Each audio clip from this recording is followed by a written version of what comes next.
Welcome to the Platform to Perform podcast, the podcast for athletes, coaches, and anyone looking to perform at their highest level.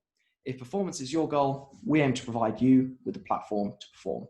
I'm your host, as always, Todd Davidson, and on episode 18 of the Platform to Perform podcast, I have my first returning guest, my powerlifting coach, Charlie Keane.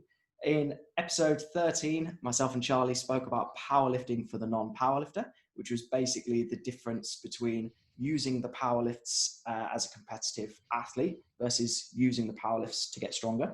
And today we're going to be talking all things lockdown fitness. So we're going to be talking about dealing with athletes with differing levels of motivation given our current circumstances. We're going to be talking about the difficulties that non-barbell athletes are going to face during this time and how to counteract those. And finally, we're going to be wrapping up with what we think training should look like during lockdown and some things to be wary of once we get out of lockdown. But with all that aside, how are you today, Charlie? I'm not doing too badly, and thank you for having me back on again. We always have interesting conversations, so I'm looking forward to seeing where this goes. Wicked. We're going to start with the paradox of choice. So in my opinion, you're going to have two types of people during lockdown. So you're going to have those who have sort of been given a fitness rebirth, if you will. This is their time to start their fitness journey because they have no excuse of, or perhaps lesser excuse of, a lack of time. And equally, you're going to have those who think, oh my God, the gym is my life. Or for example, my running club is my life. I no longer have that. What do I do? So firstly, people who are, let's say, gym bunnies or used to training at the gym, should we be buying equipment? I'll say no. Just don't. I don't think it's worth it personally. But the point is that obviously this is not going to be forever. The gyms will reopen eventually. Just remember that, like they are coming back, people, with restrictions, I imagine. But it's difficult when something that you really like. It's not just an activity you do to keep fit. You like identify it as part of your. Well, it is as part of your identity, and it's been taken away from you. That it's hard to do. But I would also argue that for that population, it's very much going to be a case of they are not going to be the sort of people who only need to do exercise at the gym and are never going to benefit from doing anything else. So if anything, it is the time for people who have been what's the word I'm looking for? I don't know, ejected or just expelled from the gyms in the course of this global health crisis to do something else, and they probably should do. So that's yeah, and also equipment is expensive. It is hard to find at the moment, so you're probably not gonna have a great deal of luck with it. So yeah, and without meaning to burst many people's bubbles, as we've both been aware of, the delivery times on equipment is not as you'd hope it would be in this current climate. No. Okay, you're sort of like ordering now for like delivery by the middle of July. So, and by which time we may have relaxed enough and had things under control enough that you'd be back in your regular gym by that time anyway. So who knows? So you mentioned about this being an opportunity for people or athletes to try something new or indeed continue training. So we'll use a couple of different examples, but let's just say I'm somebody who enjoys training at the gym. I like being strong. I like being muscular. What should those people be focusing on? I think the main things that people should be focusing on, and I think this applies in some regard to the former group of people you mentioned about people who want to start with the extra time, but they should be focusing on doing something and sort of maintaining as much normality as possible with their routine. Because I think as well, especially if people have been working from home or if they've been furloughed, it's a lot easy. It's easy to see your day-to-day routine sort of get disrupted, and when that gets disrupted, your exercise habits and such might tend to slip. This is something I've experienced not just from this is like I've experienced personally, not just from the lockdown, but from some health issues I had beforehand, which means I've really sort of fallen out of the rhythm of just sort of going to the gym and lifting weights and training being just something that I did every day. I didn't have to think about it. I didn't have to force it because it was just so much part of it just was what I did. So like I'll clarify with my example. So the gym that I go to is in the next sort of village over. So I have to cycle there. So what I'm going to start doing is, like, at the times when I would normally go to the gym, I'm still going to I'm going to sort of pack my gym bags, get on my bike and like just cycle over there. And that then that's at the time that I would normally go to the gym, like after I've been to work or something like that, and then go there. And then I can build in the rest of the time I'm out as the rest of my exercise by carrying on cycling, because that's what I have access to and that's what I prefer to do, given what I have. But the cycling itself is not important. It's the act of actually trying to keep or re-establish, in my case, the underlying behaviors that enable sort of the consistent training in the first place. Yeah, it's funny because one of the pieces of advice that I typically give people who want to start their athletic journey, or for example, their first venture into fitness, and this often gets people, they laugh, but I'm like, go to the gym and spend 2 minutes in there. And they're like, no, I've got so much motivation. You don't understand. I want to get in the best shape. And they don't really understand about the importance of that physical journey to the gym in terms of laying down those habits. So for people who, for example, maybe this is the first time they've heard this concept, or maybe they're listening to you and think, well, why am I going to bother cycling to a gym that's closed to not be in the gym? Yeah. Or why is that important? That's important because it's all of it. It's sort of like contextual. Because if you're on autopilot and you make the habit of getting ready to go to the gym and physically going to the physical place, even though you can't go in, or as close as is reasonable whilst maintaining all appropriate social distancing and such, if you're there, you're much more likely to go in anyway. I mean, I know that sounds like common sense, but like, I'm sure we've all had days, we've had long days at work. We get home later.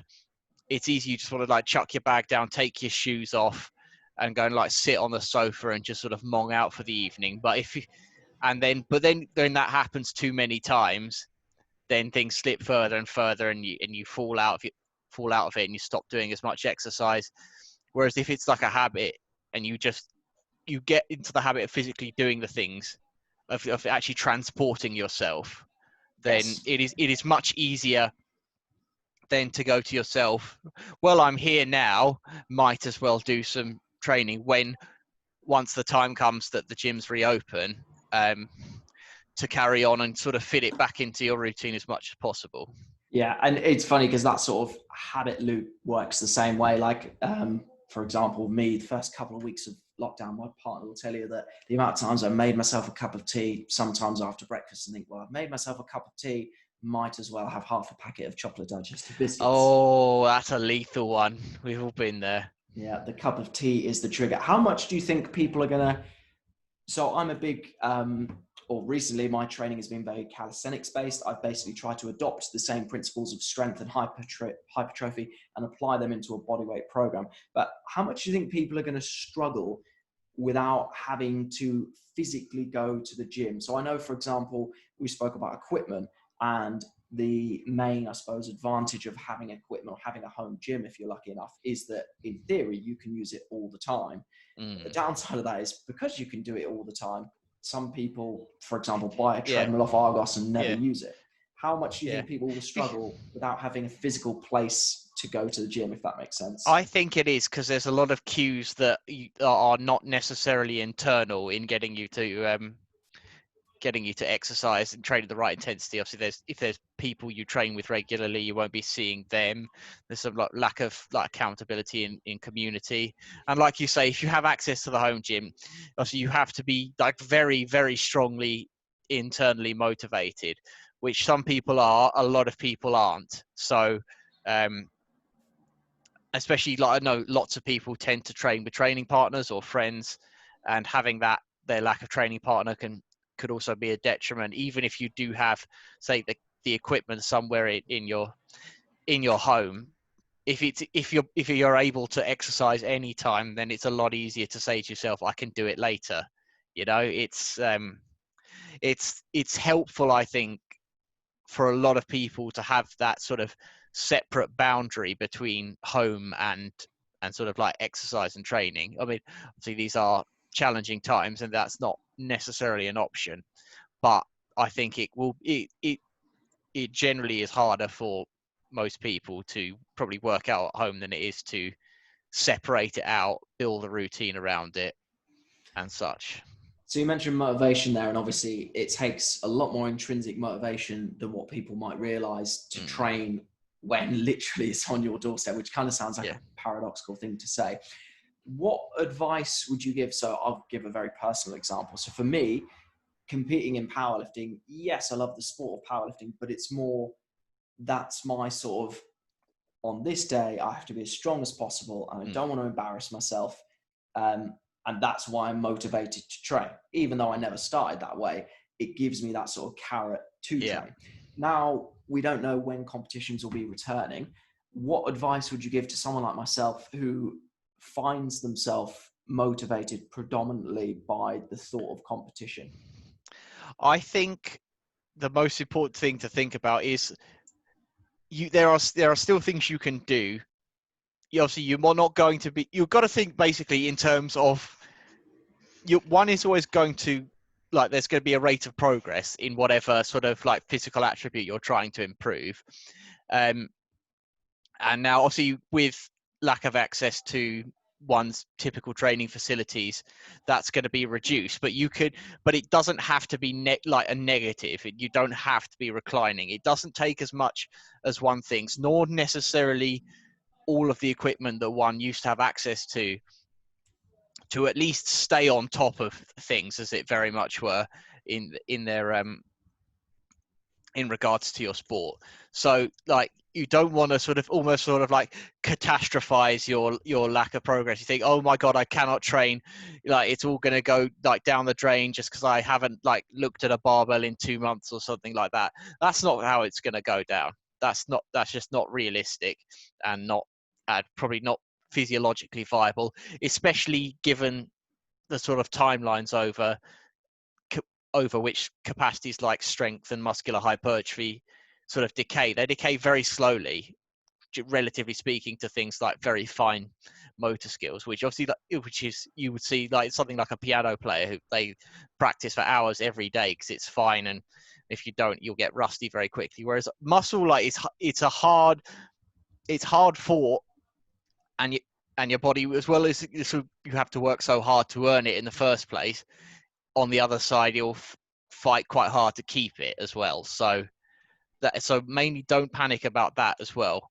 Also, you can also, if you are very motivated by the competition, you got to think is that probably if you want to do your best on your best result, you think about there are other people you might be competing against who are probably going to be taking this sort of like positive attitude and this time to say, right, what can I work on, and how can I do it to make sure I am as far ahead or perhaps at least far behind as possible when normal training and normal sports resume.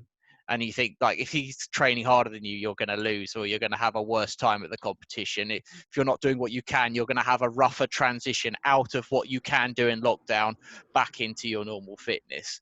So that's what I would say. I like that a lot. Before we get on to a topic we'll touch upon later on in the podcast, which is going to be that transition out of lockdown. This is something that I think gets presented as a very black and white thing.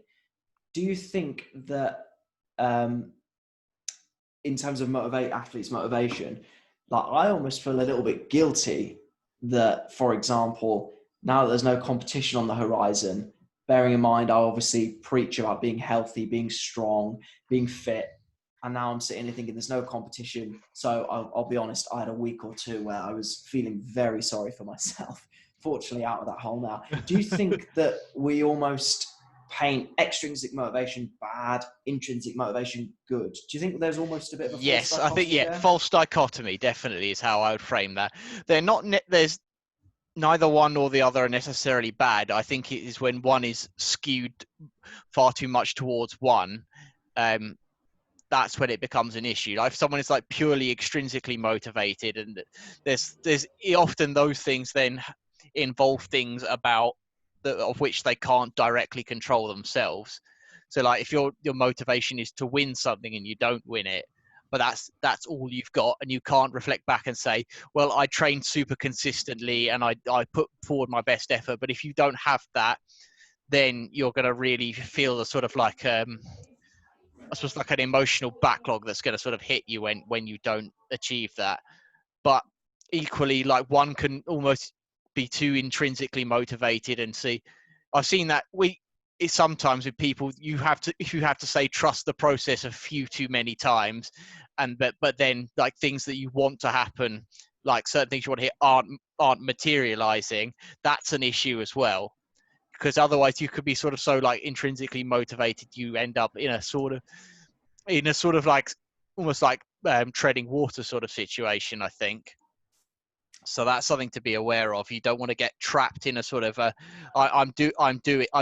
just of doing and not of thinking about exactly where it is that you want to be headed. Yeah, funny enough, somebody asked Dan John, which for those listeners who don't know, is a very well-respected author and strength coach, about his views on online training. And one of the things he said that he's come up with on one of his websites that I hadn't even thought about was basically you fill in a load of criteria, so then this platform can then spit out an appropriate program for you. And something I've not considered is, do people want the workout to stay the same, or do they want, for example, it to progress? Now, in my mind, I'm like, well, I'd always want to progress because I want to know I'm getting better. Yeah. Whereas some people, obviously, if you're motivated by your health and your health is okay, especially if you're in older, like let's say you're 60 years old, it's going to be very difficult to improve any reasonably well-trained 60-year-old strength and power. But actually, if you're healthy and as long as your health is maintaining, then that's not necessarily a bad thing. In terms of some motivation, as I said, I threw my toys out the pram for a good week or so and was comforted by chocolate digestives. What advice would you give to either A, athletes trying to maintain their momentum in lockdown, given the current situation, or B, to coaches trying to maintain their athletes' motivation in lockdown? Obviously, so with athletes, and obviously I find it difficult in this scenario to make some sort of like proper recommendations, because an athlete, there's a huge range of what that could be. But I think the most jarring thing is the actual, like the taking away of, or the removal rather, of the actual sport and the actual competition. I mean, I know like things like some football leagues and such are starting to come back. So this is it's not quite it, but it serves to like illustrate the point, is that you're going to have not as much ability to train your sport itself and all of like the sport specific skills that that you need to perform at a high level or at any level, as long as you are doing and engaging in some form of competition. So then the best thing to do is, I suppose, the best thing to do is the thing you can do, first of all. And I think in a lot of cases for athletes, it's going to be doing a lot more sort of like general work that generally will improve an athlete's fitness when one can't engage in their sport itself. About coaches, though, I'm not so sure. This is a difficult one for me to answer, because I think my coaching experience is somewhat narrow in the fact that it's mostly been powerlifting, and it's been obviously like I've only ever coached a few people at a time at the very most, and it's all been very sort of personalized and individualized. So mapping that over into how into a larger sample size is not the most straightforward thing in the world. I think you just you have to be like you just got to be upfront and honest with your athletes, and give them an idea, saying that this is obviously we can't do this, but things we can do is that, and then if we do that, we get better. We get better when we do come back, and then we smash other team because they've been like lollygagging around on their arse or whatever. Lollygagging. That's definitely a new phrase to me. If we go back to, so obviously we weren't in lockdown at this point, but I remember very specifically that I was at my partner's for the weekend and didn't have access to a gym. And I was sort of crying to you and saying, oh, well, I can't do, I think it might have been some kind of leg hypertrophy, maybe high volume squats, something like that. Going back to the paradox of choice and actually trying to simplify things for people, what are so let's say you said hypertrophy or work capacity might be what people should be focusing on. So we don't have any equipment. How can I still get hypertrophy without equipment? And why is equipment actually not as important at this time in relation to that as we think it might be? Well, if you want to make it as sort of as simple as possible without oversimplifying, it's the essence is of doing sufficient volume at a high enough intensity, but not like there's a threshold that one requires to go over in terms in this case, and I believe it is often defined in the literature on like hypertrophy research is mostly as like proximity from failure. And like there's been papers and such like demonstrating like hypertrophy occurring in like very, very high rep sets and in using very light loads with things like blood flow restriction training as such. So one does not like going heavy like in the 6 to 8 rep range is not required. The principles are of doing enough work and of doing the right kind of work. And I think that whether you're going to do hypertrophy or strength, that's those are the things to be aware of. And I think of all of the sort of the capacities that one might train in the gym or with free weights, it's probably the easiest one to at least like sort of do some of in lockdown with limited equipment, because you realize, right, so okay, I know I've got to do this many sets to get the volume I need, but if you don't have as much weight, you've just got to spend longer going to failure, or rather to proximity from failure, not necessarily all the way. But if you're only doing press ups or something, that might be an option.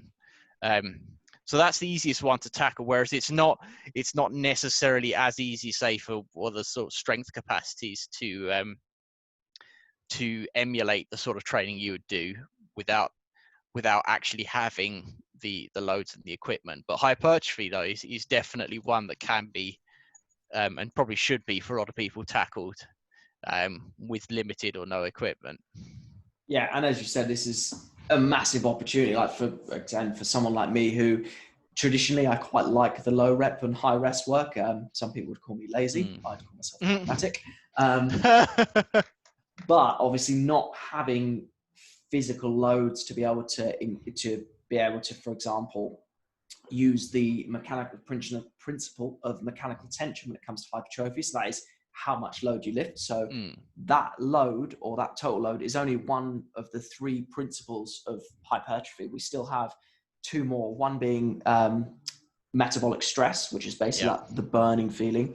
And the other is overall muscle damage. So as you said, whether we manipulate frequency and we train more often because we don't have the time cost of physically going to and from the gym. Maybe we play about with range of motion because, for example, it's, I don't know, an exercise I've been doing of late is putting my foot on the top of the steps and a kind of step down lower, if you will. That with a couple of kettlebells, the range of motion you get from that, especially on a single leg, just amplifies what little load you do have so much more that it feels like you might as well be using a barbell because it burns like hell. I wonder, I do recall though, you mentioned the muscle damage. I vaguely recall reading something, I think it was from Chris Beardsley, about the damage thing they may have identified it as actually just sort of being a confounding factor as a result of the first two. So I don't know whether it's explicitly an instigator of like hypertrophic pathways in itself. I'll try and find out where I read that, or if I'm just talking nonsense, then please ignore me, because there is also an equal probability that that's the case. It would make a lot of sense though, because I think a post that I saw in the week, which I think you'll agree with, it said that there's nothing magical about the 8 to 12 rep range for hypertrophy. I would definitely agree with that. It's just a very convenient way of Yeah. accumulating the most volume. Yeah. No, yeah, it's a nice happy medium.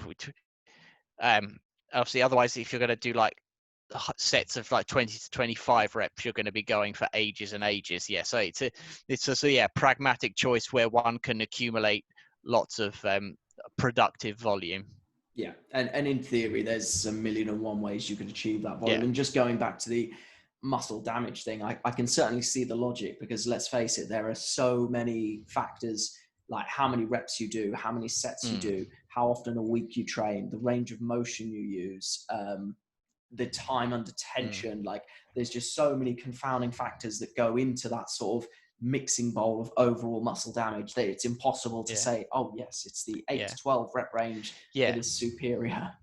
I mean, like if it's a really bad idea about how, and something that's never going to be done, but if you're going to like try and like solely look at the role of muscle damage, I don't think I've ever seen anyone like been in a car crash, been all bashed up and bruised, and had all of their muscles bashed all around the place, and they've come out jacked. You know, I know that's stupid, but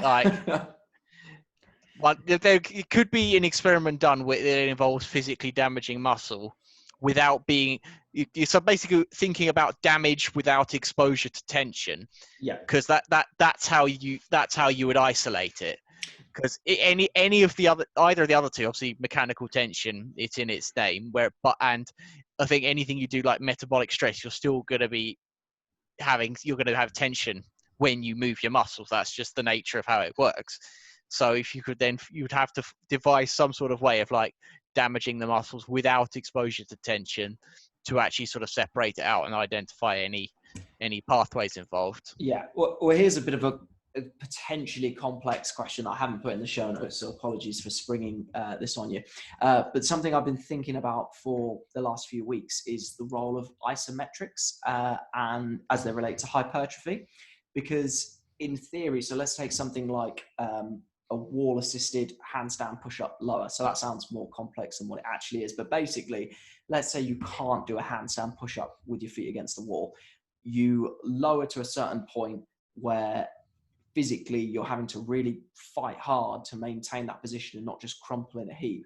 Because in theory, once you get to that static position, the muscle isn't changing length. But I can tell you, if you back up enough volume of that, you feel you've done some work. But obviously, I'm like, how much damage is done to the muscle if the muscle doesn't change length? I don't know whether this is a stupid thing to say, but it's just something I've been thinking about of late. Possibly. Again, I don't know a great deal about that in terms of the sort of the physiology of how muscles behave and damage or don't under sort of like static tension as opposed to dynamic tension.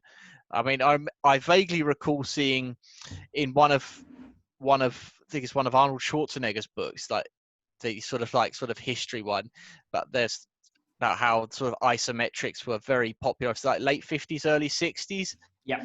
For people to do at home. You could do, obviously, because they're relatively easy and straightforward, of all sorts of different isometrics for all sorts of different muscle groups. In this context, I mean, it's probably something that we have to look to using more frequently in anyone's training, because it's something that we can do without, I wouldn't call a wall equipment, you know.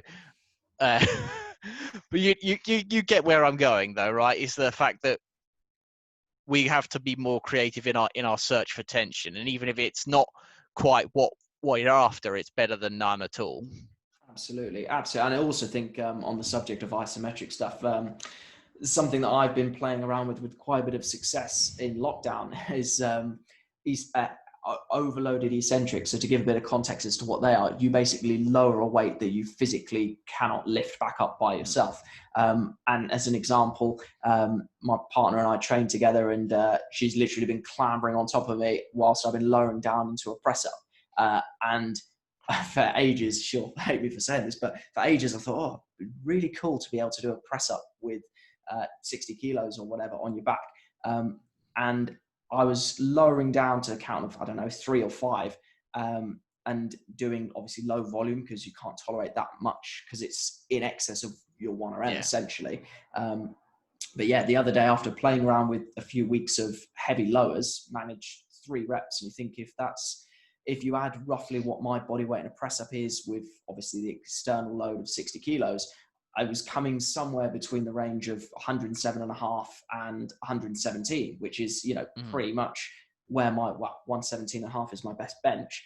And you think, well, actually, I've managed to keep pretty much all of that strength despite having no equipment and just a training partner. With novel exercises and unusual methods. So let that be as also sort of a some peace of mind for people who are worried about all of their strength evaporating and you're never going to see it again. You will see it again, and you will be able. You're just not able to express a lot of it now, and it's going to be a lot easier to cover.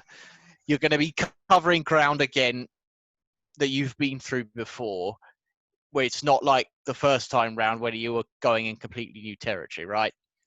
You're coming back. So like this, the way I think about that is it's the first people like to go exploring and like make pathways through the jungle had really, really rough time.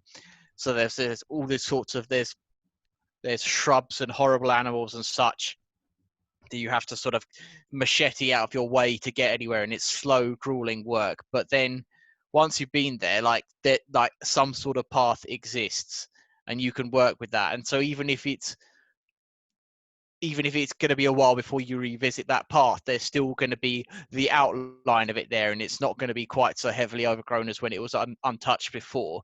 So it's going to be a lot less effortful to get back to where you were because you've at least done it before, if that makes sense. That's a perfect analogy. And actually, to add a little bit of context to that, I remember one of my goals for years was to be able to squat double body weight. I think I was training for about 3, maybe 4 years, and then 70 kilo body weight, squatted 152.5. And that was always for me a big goal because all the literature tells you that unicorns will come out once you get a double body weight squat. And whatever you need in life, the answer is a double body weight squat as far as athleticism is concerned. But no, jokes aside, it took me 3-4 years to get to 152. And then I remember, I can't remember why I didn't lift for about a month or so, but then started a new job and then did one of Dan John's programs, which I will try and find a link to and put in the show notes, but his 40-day program where basically you're training relatively light loads at relatively low volume. And within a week, I was back to 90%. I scored 140 at the end of my first week back in training, having not trained for a month. So it took me 5 years to get to 3 to 4 years to get to a squat that was 2 times body weight. And then within a week, I was 90% of the way there. Yeah. So it doesn't just disappear. That's a perfect illustration. So now we're going to move on to talking about training post-lockdown. So you're going to get a lot of people who either I think, wow, gyms are open, let's run to them, and having not really trained in lockdown. Equally, you're going to get athletes who, if their sporting competition or their sport opens up, if you will, where again, they will flock to the sport and their enthusiasm will be revitalized. So we're just going to talk about potential mistakes that people and athletes might want to be wary of. So the first thing that you've said in the show notes, and actually it's something that I hadn't really thought of, is the idea of training less frequently in the gym itself to minimize potential exposure to COVID-19. Do you want to talk a little bit about that? Yeah, so this is hypothetical, but I think it at least makes some sense. And if it doesn't make any sense at all when I elaborate on it, please correct me or at least let me know and I will stop talking about it. So the idea being that It's basically it's a exercise oriented version of work from home. It's like work from home where you can, sort of thing. So people are going to want to go back to the gyms when they reopen. So I foresee it being very, very busy. Then there are risks associated being obviously in busy, crowded areas, even with social distancing, in terms of like exposure risk to the virus. So the way I would think about it is you would try to construct your training such that you do only what you cannot do at home at the gym, say. So like if you're going to, there's like sort of like really heavy deadlifting that you want to do, and the government has got to a point where it said, okay, people can go back to the gyms, probably like do stuff like that at the gyms, but then anything else that you can do at home is probably a good idea to do so. So if you've got like a little set of dumbbells or something at home you can do your curls with, go and do them there. Just things like that. Or if you've got exercises for you've got a bunch of tricep exercises, but you can do sort of push-up variants to do that at home. I know we spoke, this might seem to somewhat contradict the message earlier in our conversation about how it's probably beneficial for people to train at a gym as opposed to a at home, and it kind of does, but I think what the earlier reference was to a more sort of like idealized context, whereas we are in far from idealized times, so one has to work around it. Also, one might also consider work training at the gym at a much lower frequency. Like so instead of going to the gym 4 times a week, you might just go twice a week and try and find something else that you can do on 2 other days of the week that gets you outside and not inside a crowded gym, such as, like, I don't know, whatever you could do, cycling, running, just you work with the things that you have. And that probably also serves as a nice sort of wedge in, or transition, if you will, from whatever you were doing like in lockdown, as we head back into some semblance of normality, is to sort of have a lower training frequency as a means of modulating your volume as well. Because I think the thing that's also worth thinking about is you're probably not going to want to go back to the gym. You've not been doing your proper training for what, 3 months, 4 months now. So you are going to have some level of sort of detraining or desensitization, at least to the training. Go in and hit it. Are you going to be crippled by soreness? I mean, that's just sort of par for the course. You deal with that, but you don't want it to be so bad that you can only go once a week and you're limping around the office or limping around your home or something because it's so bad. You just want to, if you can halve your volume by doing half the number of training sessions you normally would, and then as things appear to get under control or back to normality, you can sort of say transition your way into a more and more time in the gym and less time spent in your other activities. Yeah, and although certainly does not constitute my advice for going back to the gym, no. Maybe some people would benefit from training so intensely they actually have to take a day off, heaven forbid. You see a lot of people where you're like, look, you are just wasting your time. You're literally in here to be in here. What are you doing? Yeah, and that's really not what you should be doing right now. And in terms of, so we've made the case for training less frequently. In terms of training frequency and the fact that people probably, it's that age-old saying, if, for example, your parents say, look, you can't have a cookie, you want that cookie more. What are some of the other issues you see with people who, for example, have been deprived of their favorite hobby in terms of going to the gym, and now all of a sudden gyms are open? You're just going to sort of, obviously, like an expression, I think it was from, what's her name? Ilin, you run around the gym and do all the exercise. You're sort of going at it with just a bit too much gusto. You lose focus of what you actually really want to do. you do too much, and I think the only known correlate for, or at least the most important correlate for this population in terms of like injury risk is volume management, especially like is when you compare the old sort of like acute to chronic workload ratio. If you're going to then go back into the gym all gung-ho, your acute's going to be here and your chronic's going to be there because you've been sat on the sofa eating Doritos every evening for the last 4 months or so. So that puts you, there's risks there as well from being too enthusiastic. Yeah, absolutely. And we've kind of, so what we effectively kind of are alluding to is almost a somehow meeting in the middle where your training frequency, I guess, is in the gym itself is as low as possible. Yeah. But also your training frequency in total, i.e. what you're doing at home, what you're doing at the gym, is at least something that you are going to adapt to rather than, what's the word? Something you're going to adapt to rather than something that's you're really going to be hindered by. Yeah, absolutely. So what do you think with that in mind? I kind of, if this was a blog article, people would be like, hang on a minute, on one hand you're saying this, on one hand you're saying that.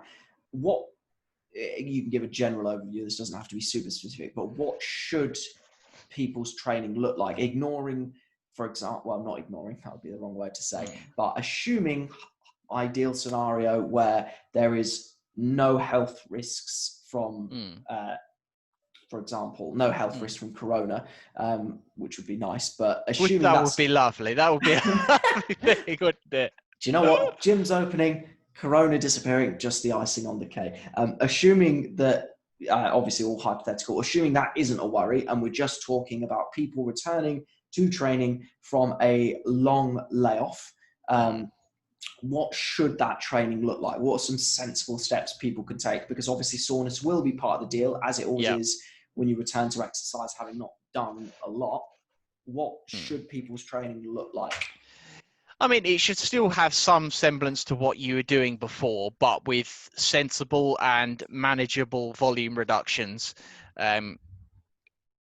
probably to be determined on a case-by-case basis, depending on how much you've been able to do in the interim.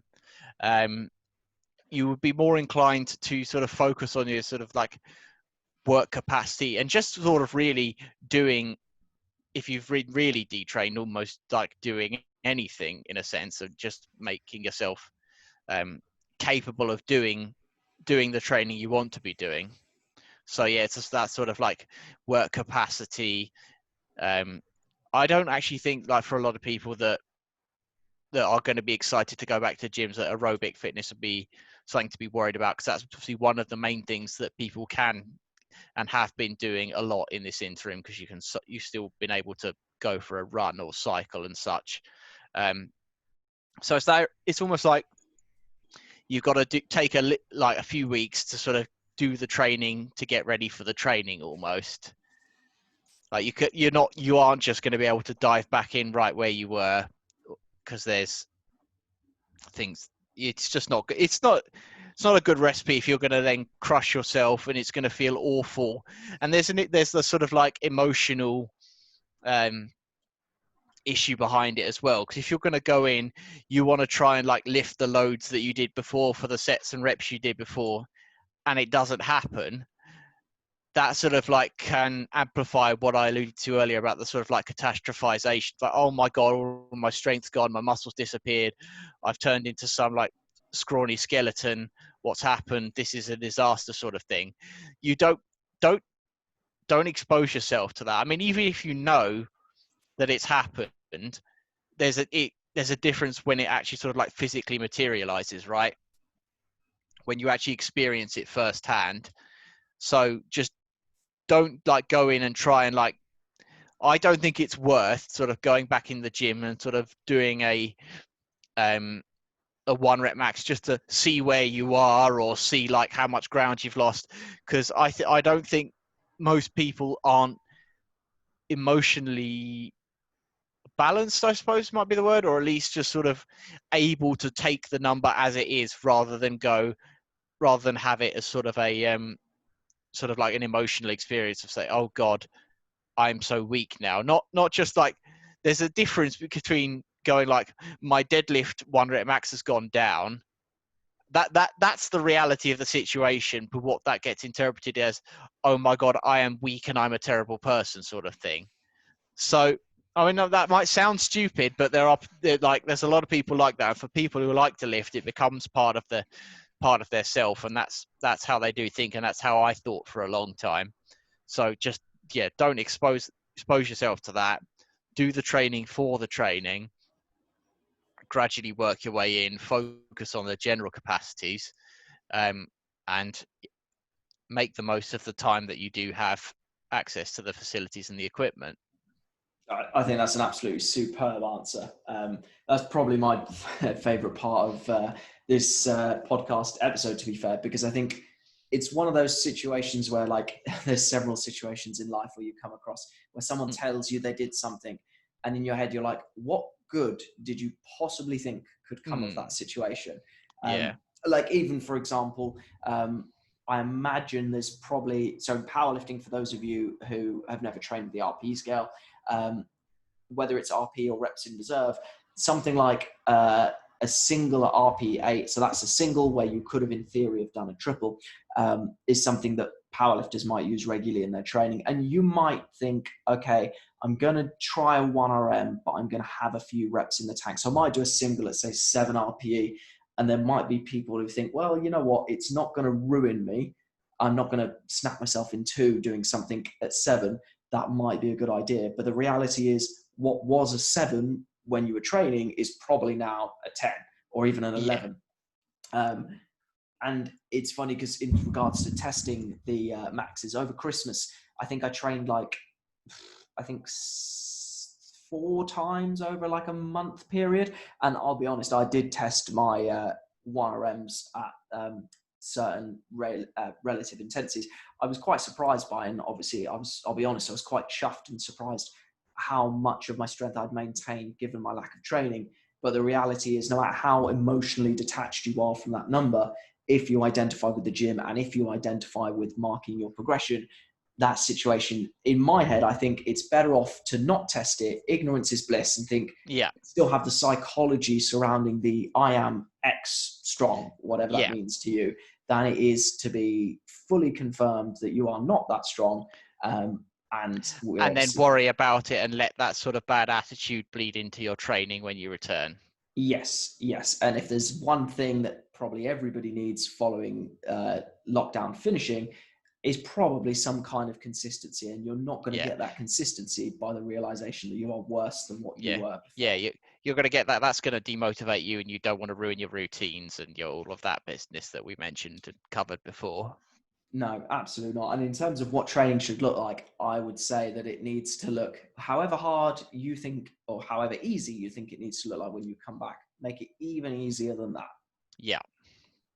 So, or get someone else to write how easy it should be instead, because it's easy to overestimate one's capacity, and that doesn't necessarily have to be fitness. Like, I know plenty of people who are very bad at judging how long they're going to spend on a given task time-wise as well. So you can find someone else to do that for you, and you think that's going to help. That might not necessarily be a bad idea, especially if you've been out of things for a while.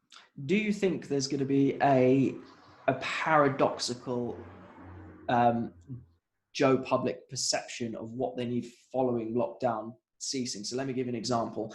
I imagine there's probably going to be a lot of people who haven't really trained during lockdown and therefore feel guilty for not having done so, and therefore feel like they need hard training because they need to make up for the fact that they haven't trained for the last 3 months. Yeah, I think that's a good point, actually. There's no real making up. That's the thing, there's no real making up for the time that's gone. That the time is gone, and I think you can go and rest easy if you know that you did the best you could with what you had, and that's something that you can. If you're in that situation, you don't have to worry. But again, I don't think you can really make it up. I mean, like, if you mathematically, I'm sure you could go and sit down, look at your spreadsheets and say, I was supposed to do X amount of volume each week for this many weeks. I've fallen behind by this much. I have this many weeks left of the year, and so I have to disperse this much extra volume per week the rest of the year to quote unquote make up for it. That's not productive. That's a waste of time, and it may even be so much so that it pushes you over like thresholds for injury risk and overtraining by that point. That's an exercise in spreadsheet wankery, I think, and it's something that I have fallen victim to in the past, and thinking that I can plan everything out perfectly in a nice, pretty Excel sheet, ignoring the fact that life actually happens as it wants to, rather than according to like cell X5 on my spreadsheet on that particular day. So, yeah. Do you know what? It's funny because listening to you there's a couple of things that spring to mind. One of them is, I can't remember if this is an analogy in Matthew Walker's Why Do We Sleep, or whether I've made this one up myself. If it's good, I made it up. But it talks about the fact that when it comes to sleep, it's not a case of input equals output. So for example, if I get, let me try and do the maths now, put myself on the spot. Right, if I get 14 hours sleep tonight and then I only sleep 2 hours tomorrow, on average over the last 2 days, I've slept 8 hours a night, which in theory is reasonably good. But in reality, we know if you sleep 2 hours a night, it doesn't matter how much sleep you banked. I'm doing air quotations for those of you not watching the video, but it doesn't matter how much sleep you banked, because we as human beings are not input equals output. The second thing I'm reminded of is when me and you first started speaking to each other, was the programming that I used to do for myself. And the analogy you used was, it's very much Frankenstein's monster-esque. And what I mean by that is, I take the bits I liked out of one program for, say, I don't know, squatting, and then a bench program that I quite liked from another program, and stitch those together. Or sometimes what I would do is, let's say, for example, I had to get out of the gym, so I didn't do, I don't know, 3 sets of chin-ups or whatever it was. I know I'll just shove those 3 sets of chin-ups in tomorrow when you do a longer session. And if we were simple mechanical inputs or robots, then that might be fine. But the reality is, with human beings, we fatigue not at a linear rate. And we can't just simply say, oh, well, I missed out on all of this training, therefore I'll dump all of that training on top of all this training that I'm now going to do. Yeah, I think to your point about sort of like the input output, I think there's a sort of like a threshold where it's reasonable. And I recall this from the Matthew Walker book you alluded to as well. So it's like, and by threshold, so the example you gave, like 14 hours one night before and then 2 the following, and you say that 8-hour average put over the 2 nights, but the 2-hour night is still, you're still going to feel like garbage afterwards. But if it's something like, you know, you're going to only be able to get 6 hours sleep, so you go and get like 9 or 10 the night before that, with a smaller differential, I think that's okay. And like you say, like, if you got the time to do a few sets of chin-ups here, you can probably they'd be fine to chuck that on later on in the week. So in that sort of like, with the small differentials into like sleep or in terms of training, I think that's fine. And a lot of people do have to train like that. Like there's Mike Teixeira from Reactive Training System. He has this whole sort of like flexible templates thing that he builds for people like that, who sometimes like aren't just able to have a rigid training structure, and he will structure it, the exercises. He won't give like a day for each one to be done.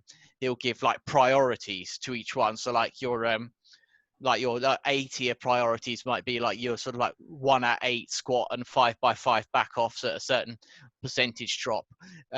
Same for like bench and deadlift, and that's your priority, like the things you always want to get done. And then you move down, as you go down the tiers, you tend to sort of drop specificity as well, and you tend to head more into like hypertrophy range stuff like rows and such. And so the training days are going to look different, but over that relatively short term sort of cycle, the training week, there's room to wiggle. But you're going to try and like hyper compensate over those longer times with larger differentials, as is the as would be the case for the person who was going to do the spreadsheet silliness that I alluded to before, that's just not going to pan out well. I don't see that being beneficial at all. No, and again, as you said, context is always king. Like in days where I wasn't as well trained as I was now, then I probably could tag stuff on because I wasn't strong enough or I wasn't as well conditioned to bury myself as much as I can. For example, when I'm training for competition. Whereas once you, as you said, once you pass a threshold, sometimes you look at certain programs which, I don't know, is you've got a percentage to hit and a certain amount of reps to hit, and you get to a certain strength level and you're like, oh my God, this program is torturous, yet so many people are waxing lyrical about it. And there's as well, there's for certain programs and certain programming structures that you don't have the liberty to move things around in that way. Like just the first example of that comes to mind is something like the Texas method, which, like is structured over the course of a week. You have a volume day, a recovery day, and an intensity day. It's a little bit sort of like hyper idealized in terms of how it's laid out, and in theoretically aligned with the human recovery cycle. But it illustrates that then that does not allow you to say, oh, I haven't got time, so I'm going to shift this huge volume main weekly stimulus into my recovery day. Now you're getting muddied signals, and then that's going to muffle what happens on further down the line, and it builds and builds and builds on itself, and everything sort of gets out of whack.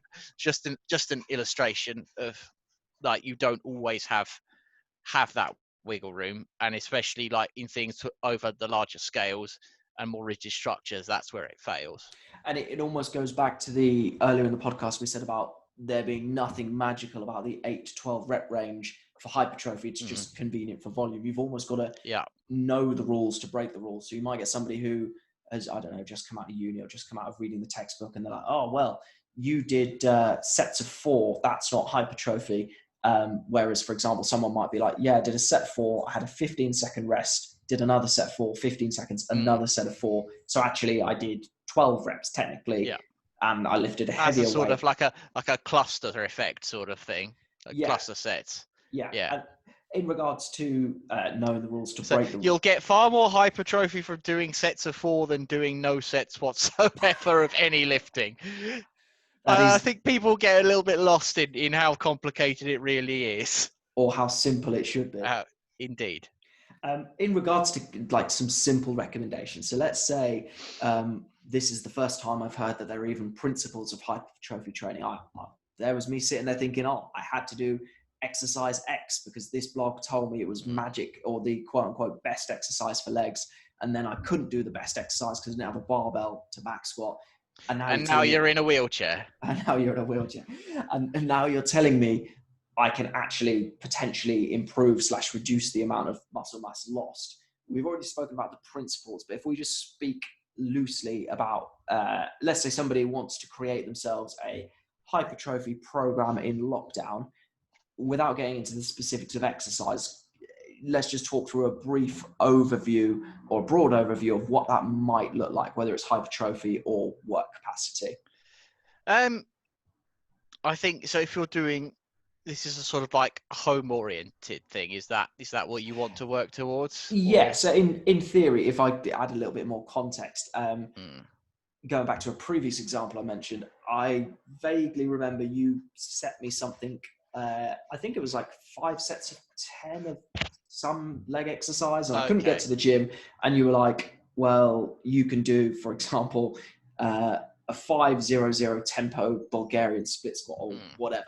So if we just talk about, for example, just basic principles of hypertrophy training as it pertains to, say, I don't know, a 4-week cycle or a weekly session, whatever.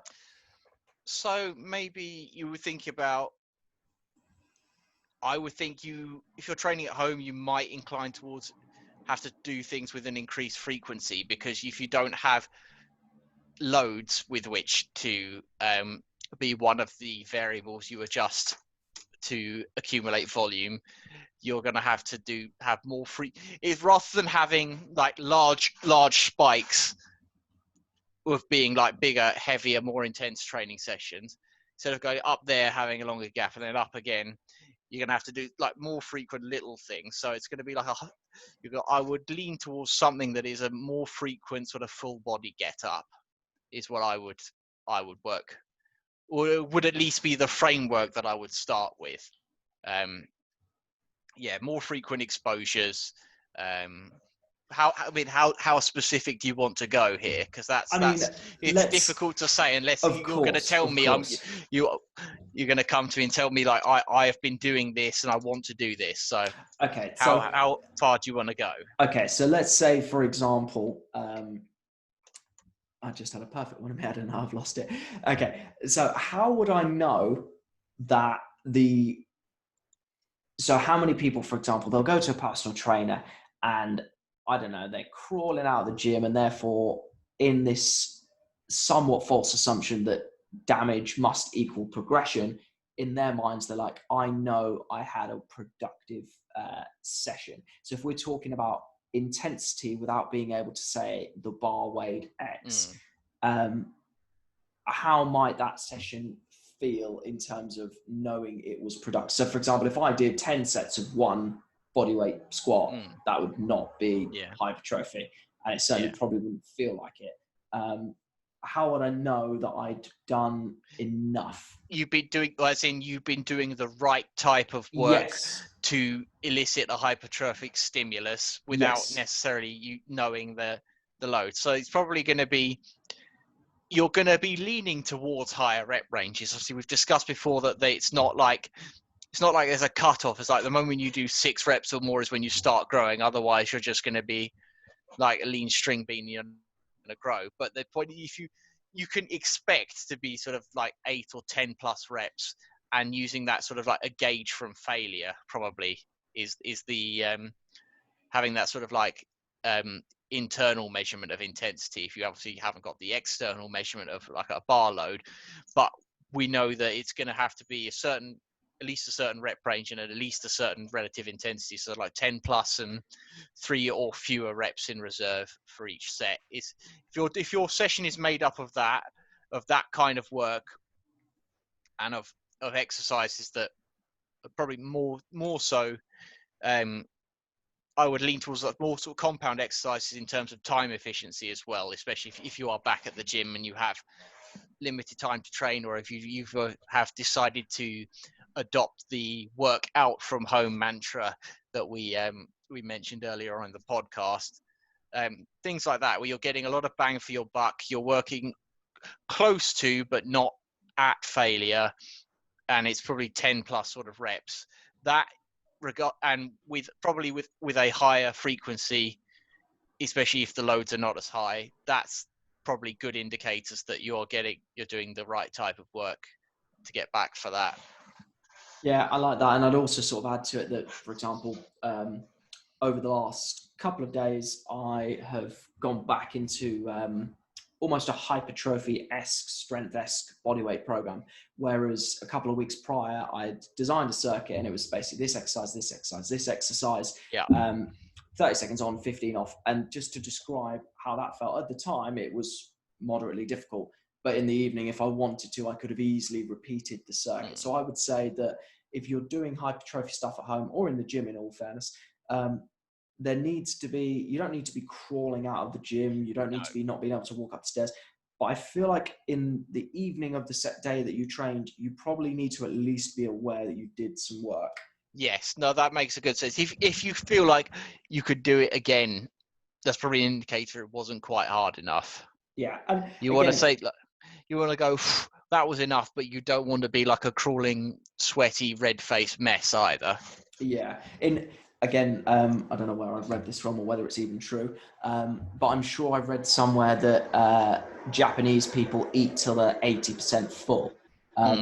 So to put that into context, if you were 80% full from your hypertrophy program, you couldn't then go and have another full meal / session. No, that's a very succinct way of putting it. Yeah, you're not going to cram another 80% into the remaining 20%, are you? So no, that makes perfect sense. No, but you would definitely have room for dessert, aka cup of tea. Oh, there always is. And I got a whole pile of hobnobs. And we started again. Last topic we're going to talk about is online coaching, because firstly, this is something that a lot of personal trainers who've either been furloughed or run their own businesses may well be dipping their hands into. And it's something that obviously myself and yourself have experienced, in the sense of we don't have the luck. We hadn't previously had the luxury of training in person a lot due to geography restrictions. So let's just talk about some do's and don'ts, either A, of coaching people online, or B, if you're a person who the accountability of a trainer is really what keeps you going, and you perhaps don't have that, and therefore you are looking for someone to coach you online. So in terms of poor practice, effective practice, if we just sort of talk through our own journey in terms of what we did initially with, for example, the endless WhatsApp conversations, to then the model we moved to, and why that was more beneficial for both of our effectiveness, as it were. Okay, well, so first thing I'm going to say is that if you are a person who is seeking out someone to sort of like distance coach you, if the whole process involves you DMing someone on Instagram, they send you like a Google form to fill out, and then they just like email you a spreadsheet or something like that each week, that's probably garbage. Basically, you've got to have more interaction than that with a client. If you are a coach, and this is something that, as you say, like people and trainers might be dipping into if they've been furloughed or they can't train their clients in the physical space that they were before, then the most important thing is to like define the expectations clearly up front with your client, like of what you expect from the client, what the client can expect from you in return, and also some clear guidelines and some rules about communication. So that's like, so it expects you whether you're going to like have a call with them, whether a video call or a phone call with them each week, or if you want to have more open access to instant messaging services, whichever one you choose to use, or if you say you want to have like email check-ins or spreadsheet check-ins. There are many, many ways to go about this process. Some suit certain people and certain trainers and certain personality types more than others, but it is the critical thing is to establish with the client what they're going to get from you and when you can reasonably be contacted, and that's it. That's for the that's in the best interest of both you as the trainer and them as the client, because I know some people tend to go for this sort of like 20 DMs are open 24/7, you can contact me whenever, but I think that's almost doesn't encourage the independence and self-efficacy of the client that I think distance trainers should strive to do. Because especially when you that's something you have to build, I think, when you're working as like an online or a distance coach and you can't physically train them, you have to work on making your client as self-sufficient as possible, and some communication practices don't allow you to build that, so be upfront with that and establish it clearly. It's funny because on that subject of being self-sufficient, I've seen my Instagram is littered with ads of find out how this fitness pro went from 0 clients to 537. Yeah. And in coaching fight, and it uses the word coaching. It actually really pisses me off if I'm trying to be real, because I'm like, there is a difference between an online program and online coaching. Yes. And yes. Not to say that online coaching is automatically superior to online coaching. They are different things designed for different, outcomes, if you will. But let's get it clear. If somebody has 500 clients, they are not online coaching you. No, they are absolutely not. There is no way. I struggle to do 2 people at once. I'll be honest with you. That's because I like to be as involved as I can without stepping on toes, basically, and like invading the client's life. I like it to be real, like it to be like it's beyond coaching, and it becomes a conversation. So you have to, if that can't, there is no way that can occur with with 537 people at once. I think people would struggle to do it with 10 people, to do really clear and genuine coaching that with that many people. So that, yes, there's no chance that is happening with 537 people. No, absolutely not. And also, I think to myself that in terms of a 24/7, contact me at 24/7, I'm just like, there is no way anyone can deliver upon that promise. So I think to myself, actually, don't promise something that you can't deliver upon. If the person is not sleeping, so they can have their DMs open, then the programs they're going to write for you eventually are garbage anyway. So, right, I'm just going to stop you there 1 second because there is somebody at my door. Okie doke. Well, I might be able to continue. Thank you. No, we'll carry on.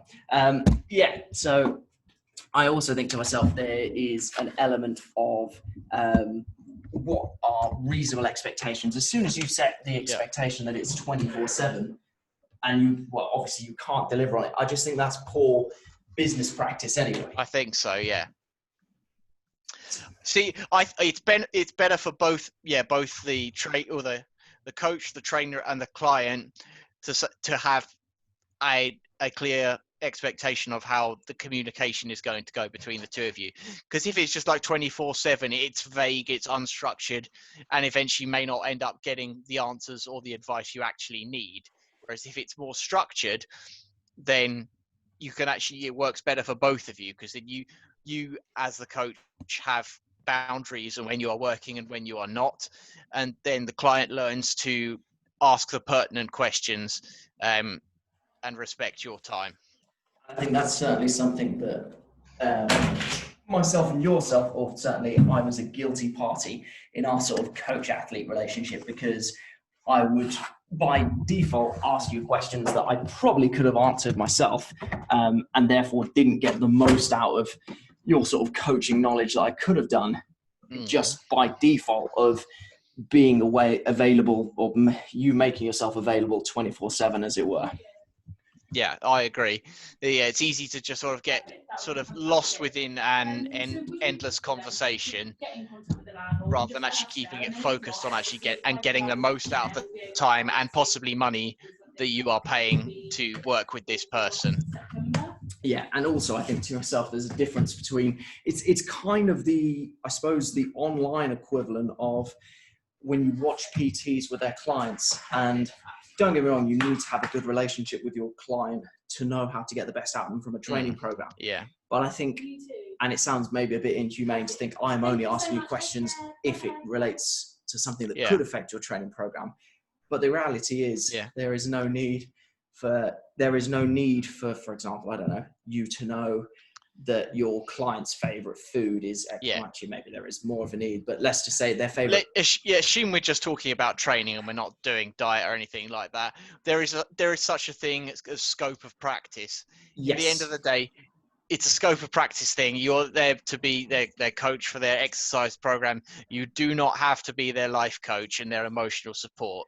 Oh God, yeah. And it's easy to fall into the trap of that, under the sort of the guise or the self-convincing as like you care about your clients, but that's I think is a scope of practice thing that one should be aware of, and don't fall into that and allow people to sort of like overtake your communications and like interrupt your boundaries. No, and there's also the case of, for example, I've certainly found that if you don't switch off as a coach, you cannot offer the best possible version of yourself, whether it's online or whether it's in those interactions. No, I completely agree there. It's easy there's so much to get swamped by as a coach, and even more so as a recreational athlete, or as just someone who's trying to be fit. So if what you can't get loud, as well as it's as true for the coach as it is for the athlete, is you can't allow yourself to be pulled in too many directions. Better to do something do a few things well, I think, than get too scattered and do yourself and your clients a disservice. And I think there's also a danger of both from the coach and the athlete, if you open those communication channels 24/7, both of you get lost in the minutiae of training, which doesn't matter. It's like the client's looking at, I don't know, let's say somebody's on the leg press for half an hour and they physically can't get onto it, or whatever, I don't know. And then the client's like waiting for a response because they're stood there messaging. As I say, coach, there's someone on the leg press. What should I do? That's not a situation that should arise in a good online coaching situation, in my opinion. No, there's a different. There's the boundary of what can be reasonably expected from an online coach, and I think that goes beyond it, at least in the way that I would probably operate things. And like that's one of the things that I think is an example of where you strip away the ability for the client to learn sort of like self-efficacy and confidence. Yeah, and I think ironically, by having that 24/7 method of communication, you then almost put yourself in a position which I would never want to be in, which is where you become the all-seeing, all-knowing person. Yes. And if they didn't say it, it didn't happen, or whatever analogy you want to use. Like sort of guru-ized almost in the client's eyes. Exactly. And just before we sort of wrap up, if there was sort of one piece of advice you would give to people in terms of their training during lockdown, we won't talk about specific cases, but in general, if there was one piece of advice you could give to people for their training during lockdown, what might that be? It is do something, do what you can, do it regularly, keep your routine, stay sane as well as stay safe, and just be sensible in your return when facilities do eventually reopen. Perfect. I think that's a brilliant place to leave it, Charlie. And obviously, thanks for joining me today, mate. It's been wonderful. Always you. Wonderful. Always a pleasure. Fingers crossed when this lockdown eventually gets lifted, it would be great to catch up properly and actually get a session in should gyms ever definitely. Reopen. Let's hope so, eh? The day will come. The day will come. I look forward to it. Anyway, thank you very much, mate. You're very welcome. I'll speak to you soon. Sayonara. Thank you for listening to the Platform to Perform podcast with myself, Todd Davidson, and our guest in today's episode, Charlie Keane. If you feel you're in position to support the podcast, then head over to www.patreon.com/Todd Davidson P2P Coaching, where subscribing will give you unlimited access to all of my educational content in relation to strength conditioning and all the programs I've designed to help keep you sane through lockdown. I hope you've enjoyed the episode, and I will catch you again in episode 19, where I will be interviewing Andy Bruce of ACB Coaching.